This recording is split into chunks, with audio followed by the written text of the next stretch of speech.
Les figures de Prométhée. L'allié de Zeus. Prométhée est le seul, avec Styx l'Océanide, à abandonner le camp de son père, celui des Titans, dieu très fort mais encore proche des forces naturelles, peu civilisées. Or, alors que Styx amène avec elle le pouvoir et la force, très primitifs eux aussi, Prométhée apporte la prévoyance qui le caractérise, donc la réflexion. On peut considérer qu'il a choisi le camp où se dessine un progrès vers ce qui deviendra la civilisation. Le défenseur des hommes. Son parti pris d'aider les hommes contre Zeus ne fait que confirmer ce que nous avions appris de lui. Prométhée n'obéit qu'à lui-même. Il refuse tout maître, que ce soit son père ou son roi. Quant aux raisons de ce choix, elles sont multiples. Soit l'homme attendrit le titan du fait de sa faiblesse, soit il le fascine par la lueur d'intelligence qui le distingue des animaux, soit enfin Prométhée se décide arbitrairement. Il sera alors un révolté de nature, un rebelle.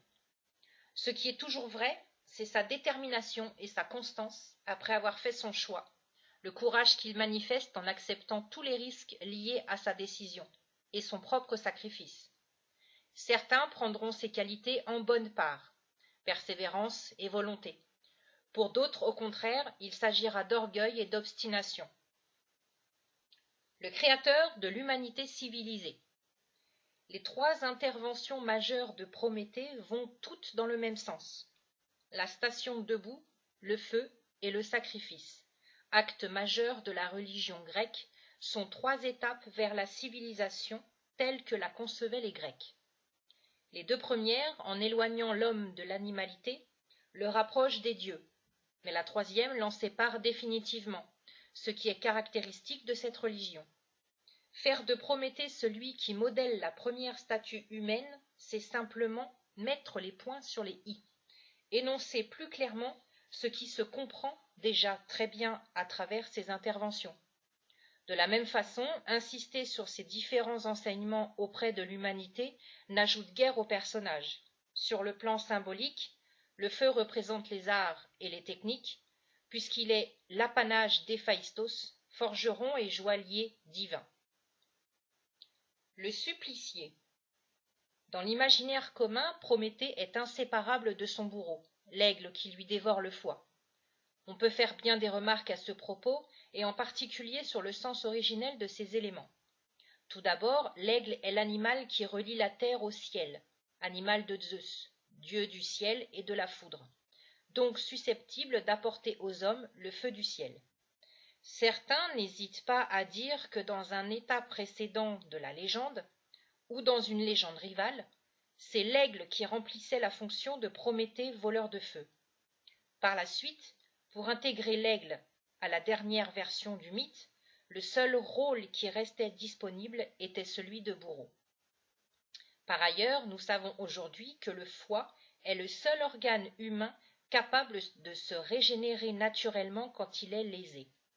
Les anciens le savaient-ils déjà quand ils parlaient du foie chaque jour renaissant? Mythe de Pandore. L'homme, une fois créé, il était bien naturel de créer la femme. Pandore, comme Prométhée, suscite de nombreuses interprétations, suivant la plus ou moins grande misogynie, ou l'absence de misogynie, de chaque artiste ou savant. Certains vont jusqu'à faire d'elle la créature de Prométhée, lequel ne peut évidemment qu'en tomber amoureux. Mais l'état le plus courant de la légende admet que c'est Épiméthée qui l'a épousée. On est fort tenté alors de penser qu'Épiméthée et Prométhée sont deux faces du même être, peut-être les deux faces de l'être humain en général. Le premier se fie à sa réflexion uniquement, alors que le second suit ses penchants, s'abandonne à son émotivité. L'homme est alternativement l'un ou l'autre. Quant à décider lequel a tort, lequel a raison, les avis diffèrent. Remarquons encore la concordance entre le mythe de Pandore, première femme par qui le malheur arrive aux hommes, et ce que la Bible raconte d'Ève et du paradis. Les deux personnes sont responsables du malheur des hommes sur terre. Mais le mythe grec accorde à Pandore de leur avoir aussi donné l'espérance. Interprétation plus douce du rôle des femmes chez les Grecs, que dans les civilisations de la Bible.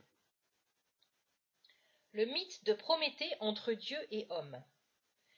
Nous l'avons vu, Prométhée, après s'être manifesté de diverses façons, après avoir trouvé différentes significations, existe encore de nos jours, et de façon vivante. On peut à juste titre parler à son propos de mythe. C'est que ce personnage revêt une grande importance aux yeux des hommes. Dans sa lutte contre Zeus, Prométhée est d'abord un personnage religieux. Si les chrétiens de l'Antiquité ont fait de lui la préfiguration du Christ révolté contre les faux dieux, les écrivains des Lumières, XVIIIe siècle, verront en Prométhée celui qui se rebelle contre le pouvoir écrasant et injuste de toute religion. En modelant la première statue humaine pour imiter Zeus ou même pour s'opposer à lui, Prométhée proclame le génie de l'homme, de l'artiste surtout, égal aux dieux. Prométhée est aussi le champion des hommes, c'est-à-dire leurs représentants et leurs défenseurs, contre le roi des dieux.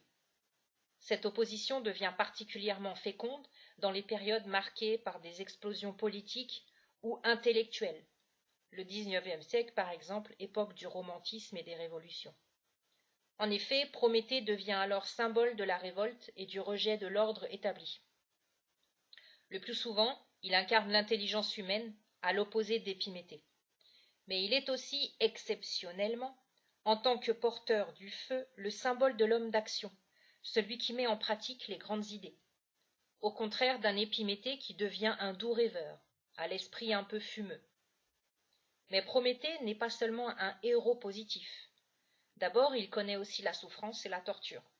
Par sa faute, disent les auteurs, qui montrent en Prométhée l'orgueilleux, qui ne sait pas accepter sa condition et cause son propre malheur, ou bien qui, en voulant égaler les dieux, ou Dieu lui-même, ne provoque que des catastrophes. C'est l'image que reprend Mary Shelley avec Frankenstein. Prométhée cause aussi le malheur des autres hommes. Inventeur des techniques, il est responsable des sciences qui, selon Rousseau, ont fait perdre aux humains leur bonté originelle. Ces tortures sont parfois, dans une poésie affadie, l'image des souffrances infligées au poète par l'aimé. Enfin, pour Gide, l'aigle est l'animal familier de l'homme Prométhée, le symbole de sa conscience qui croit en même temps que l'homme dépérit. Ce n'est qu'en tuant et mangeant son aigle que Prométhée retrouve la sérénité. On est bien loin de l'image glorieuse des romantiques. Chacune de ces interprétations trouve ses racines dans les lectures différentes du même mythe. C'est bien la preuve de sa richesse et de sa profondeur.